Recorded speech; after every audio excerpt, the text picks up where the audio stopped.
산을 넘어가는 여행자처럼 우리는 참고 견디며 삶을 살아내야 합니다. 물론 삶이 없다면 그 길이 훨씬 쾌적하고 시간도 적게 걸리겠지만 거기 산이 있으니 넘어야 할 밖에요. Man muss sich da rein resignieren wie ein Reisender, der über einen Berg muss. Freilich, wäre der Berg nicht da, so wäre der Weg viel bequemer und kürzer. Er ist nun aber da, und man soll hinüber.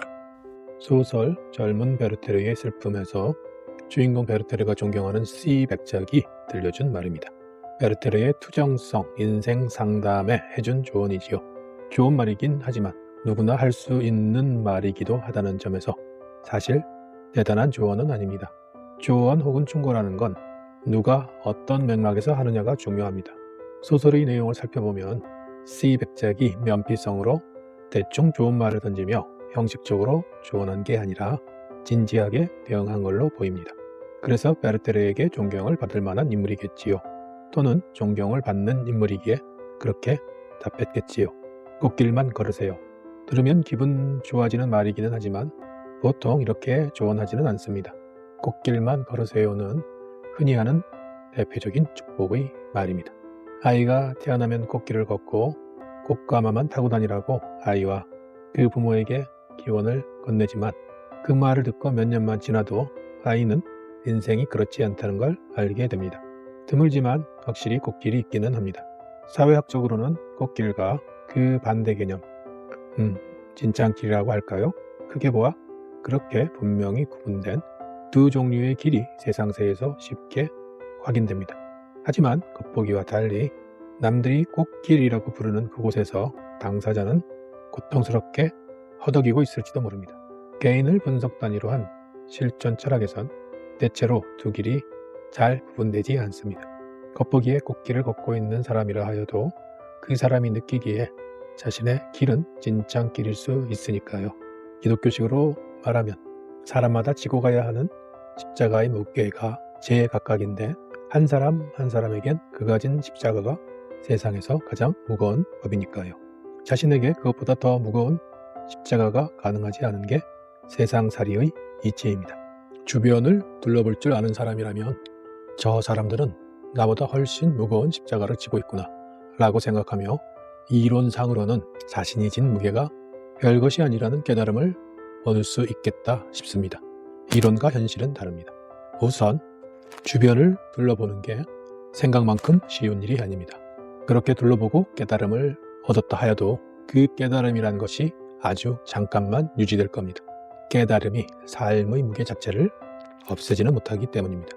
옆의 사람이 해산만한 바위를 쥐고 있고 자신이 돌멩이 하나 들고 있다고 하여도 체감하는 무게는 돌멩이일 뿐입니다. 비교급은 문법의 항목이지 삶의 감각이 아닙니다.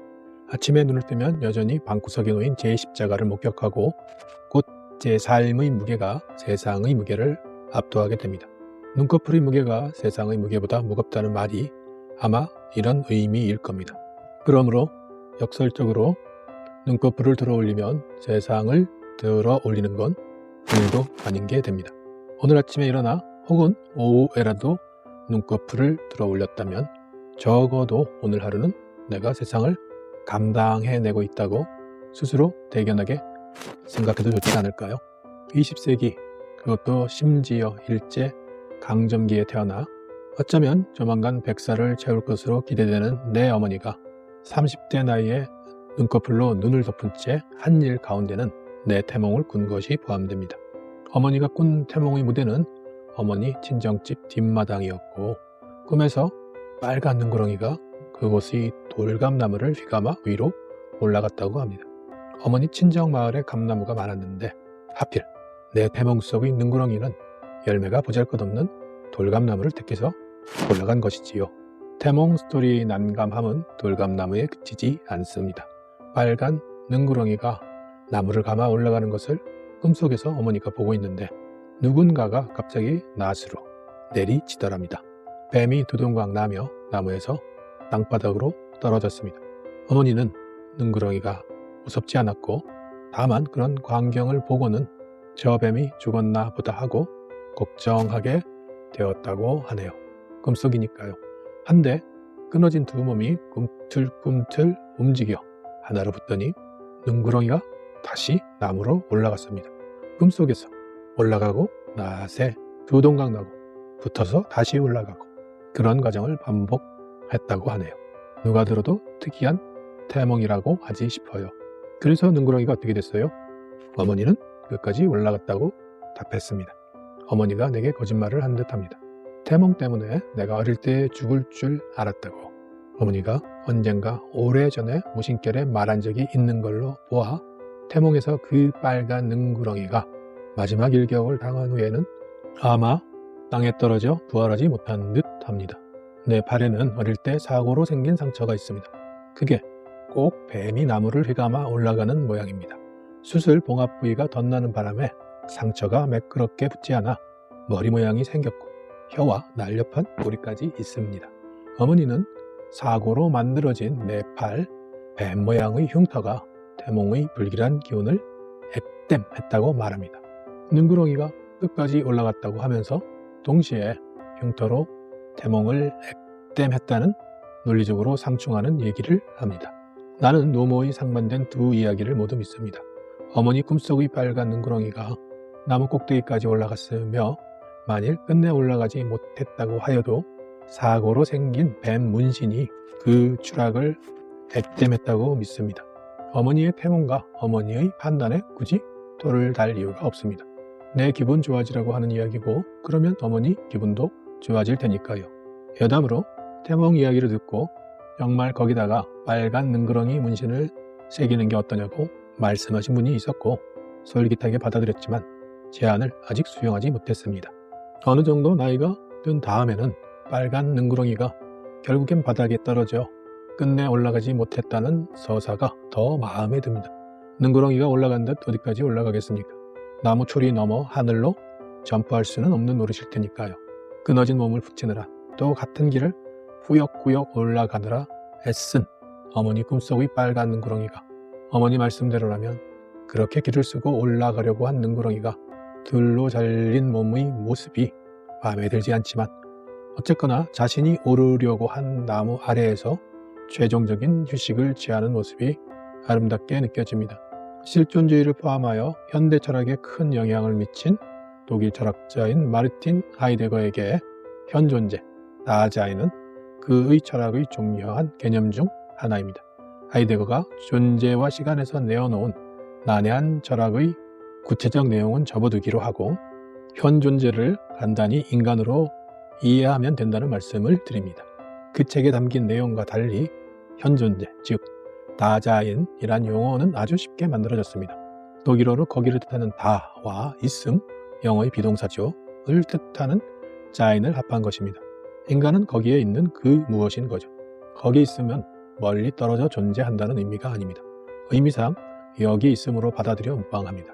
현존재는 삶의 일상성에 짓눌려 무너지고 계속해서 조각조각 부서져 내리고 있지만 동시에 새로운 세계를 열 가능성을 지닙니다. 자유를 끊임없이 잠식당하지만 자유를 회복하려는 도전을 포기하지 않습니다. 나는 어머니가 꾼 내 태몽의 능구렁이를 떠올렸습니다. 독자는 내 태몽과 비슷하지만 개인의 고유한 경험 속 자신의 빨간 능구렁이를 떠올릴 법합니다. 흥미롭게도 C 백제학이 베르테르에게 한 말 가운데에서도 다와 자인이 발견됩니다. 베레와 베르로 자인의 변형으로 가정을 뜻합니다. 산이 거기에 있으니 넘어야 한다고 백작이 역설합니다. 넘어야 한다고 말할 때 사용한 단어가 영어의 슈드에 해당하는 조울이라는 지점 또한 눈여겨봐야 합니다. 산이 거기 혹은 앞에 있을 때 그 산을 넘는 것은 선택사항이 아니라는 이야기입니다. 무게가 어떤 무게이든 제 십자가를 져야 하고 높이가 얼마이든 제 앞의 산을 넘는 게 인간의 숙명입니다. 현존재가 인간이라고 앞에서 말했습니다. C 백작의 말에서는 산이 거기 있어서 마치 산이 현존재처럼 느껴집니다. 자기 앞의 산을 제 앞으로 끌어내서 자신과 호응하게 하며 넘기를 결심하고 결행하는 게 인간이라고 받아들이면 되겠습니다. 어른이 된다는 것은 자기 앞의 산을 자신이 넘어야 할 산으로 인식하는 냉철에서 시작하고 좋은 어른이 된다 함은 인식을 실천으로 전환하여 뚜벅뚜벅 걸어가는 묻어남과 끈기를 발휘하는 행태 그 자체입니다. 하이데거 또한 다음과 같이 말합니다. 존재론의 기본적 물음을 해명하는 길을 추구하며 그 길을 제대로 걷는 일이 중요하다. 그것이 단 하나의 길인지 아닌지, 또 그것이 애초에 제대로 된 길인지 어떤지는 그 길을 걸은 다음에야 비로소 결정할 수 있는 문제이다. 그러나 만일 그 길을 걷는 게 두렵고 힘들다면, 지금 너무 지쳤다는 판단이 든다면 잠시 머뭇거리며 딴짓을 하여도 좋습니다. 슈드가 세상의 슈드이지 나의 슈드는 아니라고 회피하여도 무방합니다. 세상의 많은 꼰대 중 1인으로서 원하지 않을지도 모를 충고를 보태자면 살아보니 사라집디다. 힘들면 쉬어가도 됩니다.